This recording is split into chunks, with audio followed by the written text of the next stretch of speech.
The most earned money for one night was euros. He just had the money and he was willing to give it to her. What are the craziest or strangest requests that you've heard of? Ooh, I think I've heard everything at this point. Hi, my name is Catherine de Noire and I run one of the biggest legal brothels in Europe. So this isn't a typical career path. How did you actually get into this world? I didn't plan to get into this world at all. I was 22 and I studied psychology. I kind of believed that I wanted to do neuropsychology. I was very interested in studying dementias like Parkinson's disease, Alzheimer's disease. So I did my internship in one of the biggest hospitals in my country and I thought like this is going to be my future career. And then one day I discovered this article with a manager of a brothel. He was also a psychologist and he talked in the article about how they treat this business as a regular business, how you can do it ethically, like how they really respect sex workers. I always knew like sex work and brothels exist, but like I didn't know that it can be done like that. When I finished the article, like I immediately knew that this is something I want to do for the rest of my life. I was like, I need to track down this company and write them an email. I wrote them an email about like how much I want to work there. Like I didn't have like any experience with management. I didn't know anything about sex work. Like I didn't even have like a proper adult job. And I wrote them an email and I was like a little bit drunk when I wrote it. So I think it was like the worst motivational letter ever, but I did that anyway. And I hit send and that was it. And then like few days later, they called me, like our HR, she called me and she was like, yeah, well, we read your email. It was like very original. And I was like, oh, this is embarrassing. Oh my God. Then she was like, yeah, well, we would like you to invite for an interview. I basically went through 3 rounds of the interviews and I got the job at the end. And 1st of June, it's going to be 10 years. So what was it about sex work that drew you to it particularly? I don't know. It was just like this whole world. It felt kind of like dodgy, but at the same time, it was like something, it sounded like very respectful place. I mean, I'm a very sexual person. I mean, I love to go to swingers. So even then, like I was like very sexually open-minded. So I kind of felt that this is like a right place for me to be. So did you think that you would actually do the sex work or did you just want to work at the brothel? I just wanted to be the manager. I think I'm like really good with people, like talking with people, like being around them. I didn't have like any management skills back then, so I needed to learn everything. Being with people and talking with people is the thing that I enjoy the most and like being there for them and like support them. So I kind of aimed for managerial position. Tell me about the first day. It was just so weird because I went there and I kind of imagined like everything will be like shiny, a bit dodgy, you know, like people wearing fake furs, like golden chains. And then I just went there and like everything was so normal. Like there was a receptionist and they were wearing suits. They greeted me, then I met the owner and he's like such a sweet guy. And I was like, am I in a brothel? Like, this looks so normal. Actually, like when you do this business and when you treat this business as a regular business, it can look like pretty normal. Even though it's like still a brothel, everything is like a little bit cheesy, shiny, you know, a lot of red light, but it can still be like a normal workplace. So tell me about the brothel. How big is it? How many people are working there? We as a company, we have around 60 employees. So we have our own bartenders, cleaning ladies, we have receptionists and security. We have HR department, IT department, marketing department, and then it's us managers. These are our employees and it's around like 60 people. But then we have the sex workers. They are not our employees. They are independent contractors. And I would say like the core that works with us right now, it's like 500, 600 girls. But like over the years, I think it's around like 8,000, 9,000 women that work with us. We are pretty big. I mean, we are in the market for almost like 30 years. And how does that work with the 600 girls that are there now? When you come in as a customer, how does it work? There is not like a 600 women during like one of those days. So like our capacity is around 100 rooms. So you just walk in. We are a walk-in club, so you don't need to have like any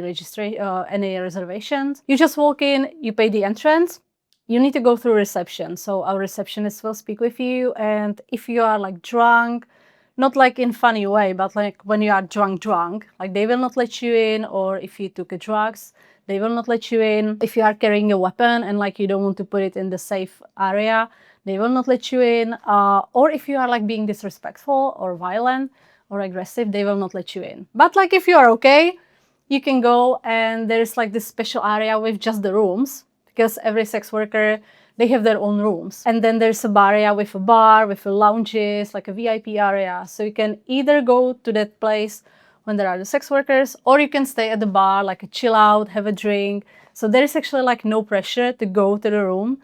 And a lot of customers just come in, and not only the guys, also the women. You can just like walk in and have a drink, you know, be there with your friends. And then if you decide you want to see more, you can, but there is no pressure to go actually inside the room. Right now, I really oversee the whole club.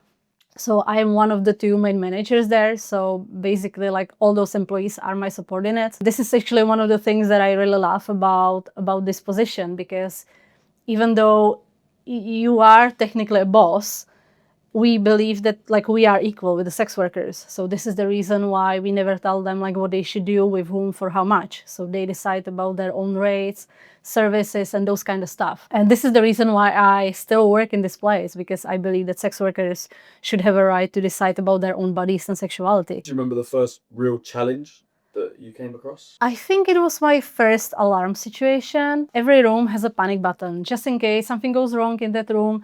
The sex workers, they are instructed to press it. And when they press it, the security needs to be there within 8 seconds. And then we need to go there also to that room and solve that situation. It was the first time when it didn't, like, it wasn't anything violent or anything, but it was just the first time when I really needed to step up as a manager and like to be there for the girl, and like also to solve the situation with the customer. And he saw like how young am I, and he thought like, okay, so you're another sex worker, like are you here to do the rest of the service for me? And I was like, no, actually, like I'm the manager here. So that was like the first situation. It was like, oh, maybe like I should learn how to do this like better or something, because at the time I was like kind of insecure about that. What are some of the standard things that people request when they walk into the club? You would expect that like a lot of the people just go there to have sex, and it's like partially true, but most of people, they just don't want to have the sex and leave. Like they are actually seeking like some human connection, to be seen and to be heard. So we have a lot of people, and they are coming in and they don't even want to have sex. They are like, just sit here with me and talk. Like I want to tell you something that I can't say to my wife, or like I don't want to say to my family, because they will not think of me the same when I will tell them this. So it's not just sex. Like a lot of the people, they go there to have sex, but it's not only sex. And what kind of people are coming to the club? Everyone. I mean, there is not like a one single type of the people that go to brothel. So you can have like really young guys like trying to learn how to be better in sex. We do have those quite a lot. Then you have like a party groups. Then you have people that are like obviously like very well positioned in the like they have like a really good job and they are kind of wealthy, and they go to the brothel because for them it's better to go to brothel to pay for the service and get what they want than to go to the bar to promise somebody like a relationship or something, to invest their money and energy into something that like they probably don't want to even have. Then we have a lot of widows coming in. We have a few guys that are disabled. It's pretty much everyone, and also the girls. So sometimes we see girls coming in as well, couples, but the couples, it's always trouble. So that's the worst. Why is it trouble? Because most of the time, like one of them, they have this idea like, okay, we will go to the brothel, but they don't discuss it like before. So they got into brothel, they go to the room, and then the guy starts, but like they didn't discuss it at all, like the boundaries, like what is going to happen, like what type of the service they want to do. And then the girl is sitting there and she's like, oh, like I didn't expect that. So it usually, like when I see couple, I know that somebody will cry. And usually it's the girl. Is protection used? Is it? Yeah. Is that a must? I mean, it's not written by the law. I mean, there is a law that you can't spread like STDs. That is like it applies to everybody, but everyone wears a condom, because like when you are a sex worker, you want to protect your health, because when you are not healthy, you can't work. So it's like very risky thing to do. What are the craziest or strangest requests that you've heard of? Ooh, I think I've heard everything at this point. So, I mean, I've seen people with like different kinks.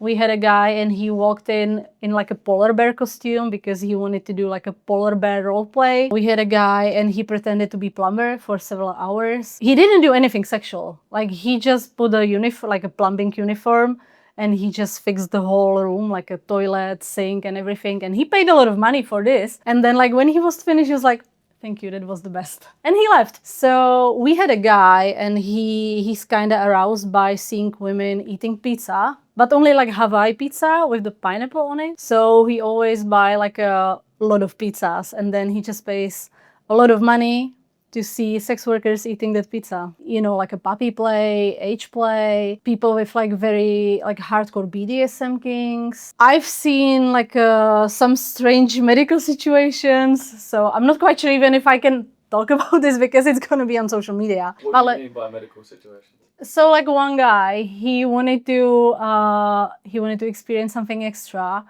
and he was seeing the sex worker, and she had this huge and he's like a big fan of anal sex. So like he wanted to be the one who's penetrated with that huge but at that moment, like at that night, he was like kind of in the mood and he was like, "I want to try something new." And they bought a bottle of wine and they put a bottle of wine like inside his ass. But then because of the suction, like they couldn't get it out. So at one point they were like, "We need to break the bottle inside of you, and that way like we will be able to, you know, get it out." So that's what they did. But like he started to bleed, and then like this girl, she ran to my office and she was like, "I have a guy and he's bleeding from his house." And I was like, "What did you do?" And then like she described me the whole story. So we need to call an ambulance. We needed to explain them the whole story. And the bad part was that he's married. And like his wife has no idea about this. So then at some point he needed to go to explain this to his wife. I don't know like how he did it. I didn't ask, but sometimes you see things like this. Do you get a lot of married men in there? Oh yeah. Yeah. Like I would say like most people that are there as a customers, they are either in a relationship or they are married. Have you ever had, you know, the wife walk in and catch them or anything like that? Yeah. Yeah, because sometimes the guys, they just don't think about it. So they leave the location on, or they withdraw a lot of money at like 4 a.m. And like, even though it doesn't say like the name of the club, you can still see the address. So sometimes the guys, they just like don't think about it too much, or they leave the ticket from our club inside their pockets. But like sometimes the guys can get like really creative. So some of them, when they really don't want to be like found cheating, they have a second phone. They always go there during work hours. They shower. They never mention like they even know this club. They just took a public transportation there. So some of the guys, they are like very good at hiding it, and they've been going there for like ages. And I don't think the wife knows. Do you ever feel guilty that you're seeing men cheating on their partners? No, because that's not my relationship. When I first started there, I was like, "Oh my God, like they are dickheads, like they are cheating on their wives." As I kind of learned about the industry and about the clients, like not everybody lives in traditional monogamous relationships. So a lot of people, they have actually open marriages. Like for them, this is completely okay to go to see a professional rather than to have a mistress. Some people, like they still love their wife, and this is like very common. So they still love their wife, but she doesn't want to have sex with them anymore, or she's ill or something. So you never know like what is going on in their lives. So I learned like not to judge anyone, because like I really don't know what is going on inside their relationship. So maybe they are dickheads who are cheating on their wife, but like maybe there is something else, and like I can't judge them. Do different girls have different boundaries and and different things that they do? When somebody wants to work with us, we always tell them, like, look, you are independent contractor, and that means that you will set your own prices, your own services. So not everybody that works with us does like a full service. So we have different sex workers and they specialize in like different types of the services. They can always refuse the customer, and this is important. So if the customer will want to do XYZ and she will not feel comfortable doing that with him, or like just doing this service as general, she can always say no. This is actually something that is like really hard for some workers in the industry, because they are coming from the clubs and the manager is the one who tells them what they should do. So he goes like, or she goes like, okay, there's this client and you need to do anal for this amount of money, just go. We don't do this because we believe that they should have a right to choose for themselves. In terms of the most popular girls, are there a few that are more popular than the rest? One of the measurements, like about like how popular you can be, it's like how much money you can make. So the best earning women that work with us, they can make around like 50,000 euros per month. So it's quite a lot, but like average is like 25,000 euros per month. They work like almost every single day. So they are there like 6 days a week. They work for like 7 hours a day. Everyone has like a different approach to the business. So some women, they want to see as much customer as they can, because for them, like the quickies are the easiest ones. But some of them, they are like, okay, my service starts at 2 hours. So they are aiming for like less customers for like a bigger price. So it kind of depends on the worker. I think the most earned money for one night was 30,000 euros. Why was it so expensive? He just had the money and he was willing to give it to her. It wasn't anything special. Like when I heard it, they spent like a lot of hours together and like at the end they went to the breakfast together. But that was it. It wasn't like anything special. He just had a lot of money and he was willing to share it. How do your friends and family feel about you working in a place like this? They got used to it. But when I started to work there, like my family, so I didn't tell them for the first 3 months. So after 3 months, I was like, yeah, I should tell them at this point. So I was like, listen, I decided to be a manager of a brothel, and that's what I'm doing right now, and I'm happy and it's great. And they were like, what? So they were like really surprised. It took them some time, because like both of my parents, they are great. They are both involved in academia. So my father, he's a nuclear physicist. My mom, she teaches languages. So they kind of expected me to be also involved in academia. They knew that like I'm really interested in neuropsychology. So they kind of felt this is going to be my life path. But then I just told them that, yeah, I want to be manager of a brothel. And they were kind of surprised. Yeah, it took them some time to get used to it. And like my friends, they were like, cool.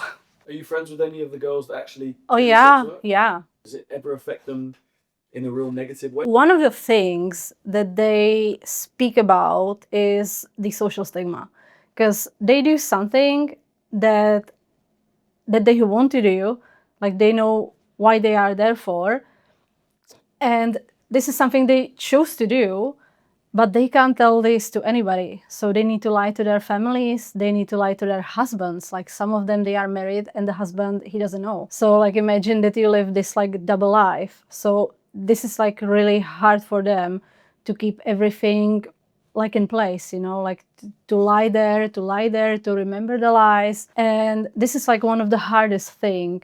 And then also like when they want to leave the industry, because like imagine that you are used to earn a lot of money, and then you go to a normal job and you earn like, I don't know, 4,000 euros per month. And you're like, what the f***? I mean, it doesn't make sense. So for them, it's really hard to actually leave the industry. Do you think a lot of these women do it just for the money? Do you think they're actually quite sad deep down, and if they could do something else, they would? Or do you think it's a dream for a lot of these women? I don't think it's like a dream. For some of them, they were like, yeah, like I knew I want to be a sex worker from the day one.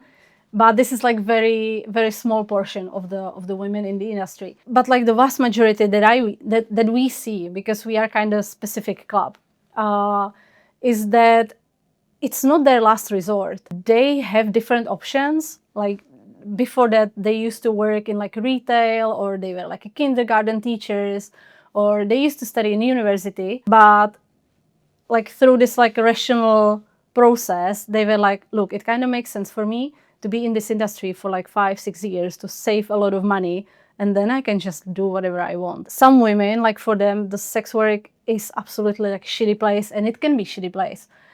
It really depends on like how you do it, where you do it. It depends on the laws. So we are very lucky, we as a club, and like also because of all the laws. But when you do your work illegally, the sex work can definitely be a shitty place. Some people think that this industry shouldn't exist at all. What would you say to them? That it kind of doesn't matter what they think, because it's going to exist anyway. I mean, a lot of states try to make this industry illegal, but it doesn't mean it's not happening. But it is illegal in a lot of Europe. So it kind of depends. So you can, so sometimes the sex work is legal, like to sell those services is legal, but to buying them is not legal. Or the sex work can be legal, but the third parties, like brothels, are not legal. So it kind of depends on what you mean. But like when you make sex work illegal, it doesn't mean it will go away. Do you understand why people think it should be illegal? Because a lot of these girls might be either forced into it or be doing it because it's a last resort. They might regret it later in life. It might help, hurt their future relationships. Might have a very negative impact on their brain, their mind. Yeah, I understand that, but like I don't agree with that, because first of all, like they are adults. They make their own decisions. So once you are 18, you basically decide about your own life. You can join the army. You can go to kill people, but you can't sell sex. That's kind of weird. Like the state wants you to pay taxes, but it doesn't let you to have a sex for money. And it's not anything like harmful for others. It's like you're not going to kill anyone. You're not going to give anybody a weapon. Is the thing that we all do. When you say like sex work should be illegal, it's really good to question like your own beliefs about sexuality. Because we all believe, or like we were raised to believe that sex is something that we should have with our partners. It's like something connected with love, something that we should do in marriage. And it's completely okay to believe that. But there are also people that doesn't feel like this. So for example, I don't feel like the only time when I have a sex with somebody is because I love him. I feel like sex can be used in like very different ways. And like I should also have a right to like express myself sexually. So do you think more countries should legalize it? I believe that it should be decriminalized, because when you legalize it, it means that you are saying sex work is not a crime only when you do this, this, and this. If you don't like follow those rules, it's still a crime.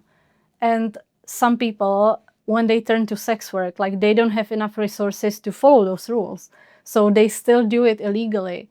And this is when the industry gets shitty. When you decriminalize it, you say sex work is not a crime and you need to follow like the normal rules that we have. Like this really makes the industry better, because there is somebody that says, okay, you need to follow those rules, otherwise you can't operate. And is this what you want to do for the rest of your career? I think so. Yeah, like maybe in the future I would like to have like a luxury swingers club, but so far I want to stay in that place.